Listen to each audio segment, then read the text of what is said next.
about how it all works. Let's get into it. Okay, so first off, this idea of the interior designer's role, the sources make it clear it's not just about picking curtains anymore, is it? No, not at all. That's a key theme.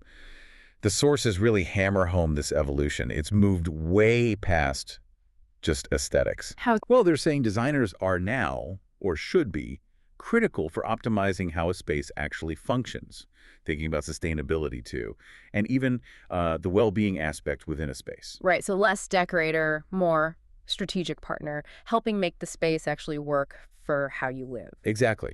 It's framed as a shift from, just making things look nice to this much more thoughtful, human-centered approach, design that serves people. Okay, that makes sense. So let's walk through the process your sources outline. When you hire someone, where does it typically begin? It kicks off with what they call the initial consultation, and they stress this should be a really detailed meeting. Not just a quick chat. No, it's about the designer really digging into your needs, your lifestyle, what you like, what you don't, and critically, the budget. The budget, always important. Always.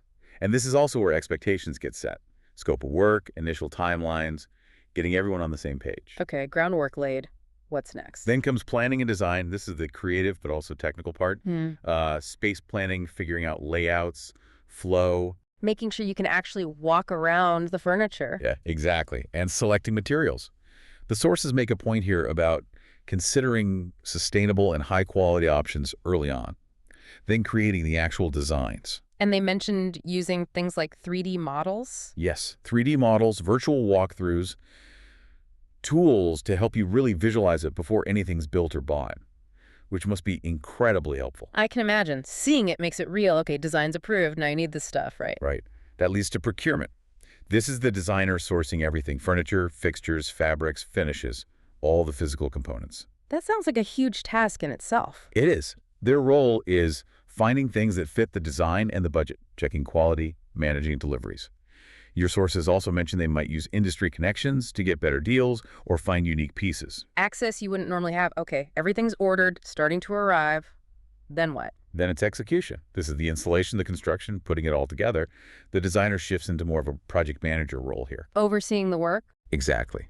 Overseeing contractors, tradespeople, coordinating schedules, dealing with the inevitable on-site issues that pop up, and making sure the quality is up to standard. Keeping it all moving and looking good.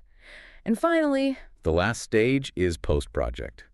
Your sources talk about evaluating client satisfaction, making sure you're happy, maybe giving tips on maintenance or ideas for future updates, essentially wrapping things up and being available for follow-up. okay, that seems like a logical flow, but your sources didn't just paint a rosy picture. They also highlighted some potential downsides, didn't they? Things you need to be aware of. Oh yes, they were quite frank about the potential pitfalls. This is where it gets really interesting for anyone considering hiring a designer. Like what? What are the big warnings? Well, first up, high costs. This isn't just the designer's fee, though that can be significant. The sources specifically call out potential markups on products. Markups. So they buy wholesale and charge you more. Sometimes substantially more, according to the material. And these costs can add up, along with charges for revisions, extra site visits, project management hours. The final bill can sometimes surprise people. Okay, so cost transparency is key. What else? A potential loss of creative control. How does that play out? Well, the sources suggest sometimes a designer's strong aesthetic might overshadow your vision. You might feel like your preferences are getting pushed aside, and you end up with a space that feels more like the designer's than yours. That would be really frustrating. Definitely. Another point is that it can be a time-consuming process. Longer than expected. Often, yes.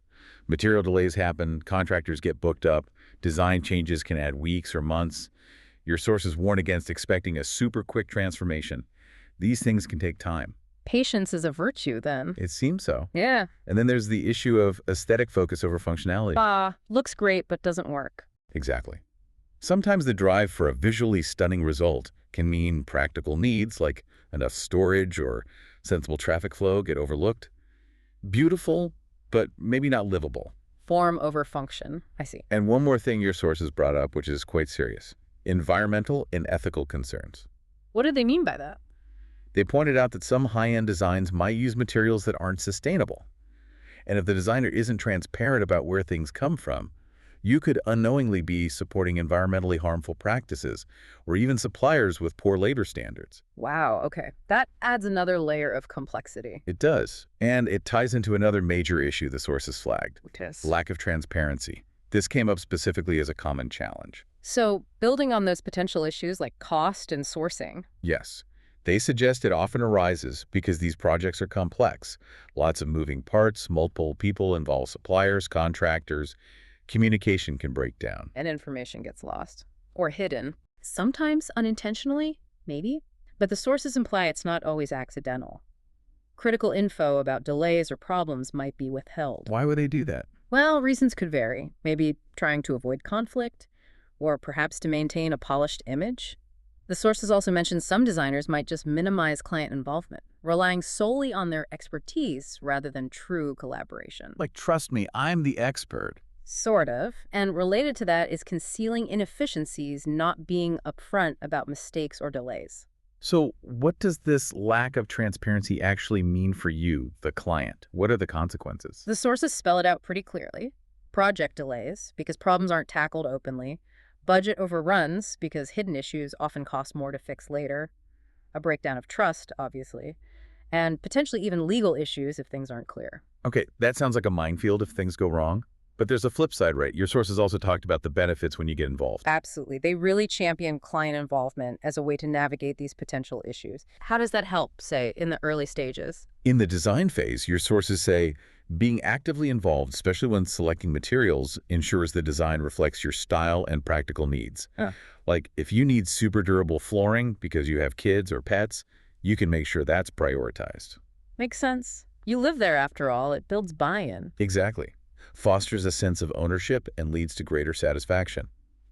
Then, during procurement, your participation leads to better cost efficiency and transparency. How so? You get a clearer picture of where the money's going. You can help make decisions based on the budget, understand the trade-offs, and it reduces that risk of hidden markups or surprise costs. Seeing the invoices, basically? Pretty much. And during the installation phase, your involvement acts as quality control. You mean being on site? Or just being informed and checking in. You can verify things are being done to the standard you expect, spot issues early, maybe a paint color looks wrong, or an installation seems off before they become bigger fixes. Catching problems early saves time and money later. Right. And overall, the sources strongly suggest that clients who are involved throughout the process tend to be much happier with the final result. Plus, they might take better care of the space long term because they feel invested in the choices made. Okay, so involvement is key. Now, based on all this, the good, the bad, the process, did your sources offer specific advice on actually choosing and hiring a designer? Yes, they got quite practical here. They offered a very specific warning, actually. Oh, what should you watch out for? They strongly advised against hiring a designer who gives you an estimate with just like one total number and a vague description like mid-range materials, and then wants money released in percentage chunks up front. Why is that structure risky? The argument is that it creates an incentive for the designer to potentially use cheaper materials than implied once they have your money. And it makes it really hard for you to track where the funds are actually going. Lack of transparency again. So what's the recommended approach instead? They suggest looking for a designer who provides detailed 3D designs so you see what you're getting. Someone who will coordinate the work, act as that project manager. But crucially, charges their fee as a percentage of the total project cost. They even mentioned 10% specifically. A commission model, basically. How does that help? Well, the sources argue this usually results in a lower overall cost for you compared to models with heavy product markups. It reduces the risk of low-quality materials being sneaked in because the designer's fee is tied to the overall project value, not just specific items they sell you. And importantly, it keeps you more in control financially and otherwise. That makes a lot of sense, tying their success to the project's success. Exactly. Aligning incentives.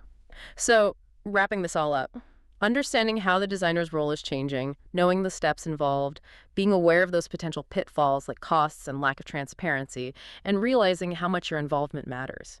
It really empowers you, doesn't it? It does. It gives you the knowledge to ask the right questions, to be an informed partner, not just a bystander.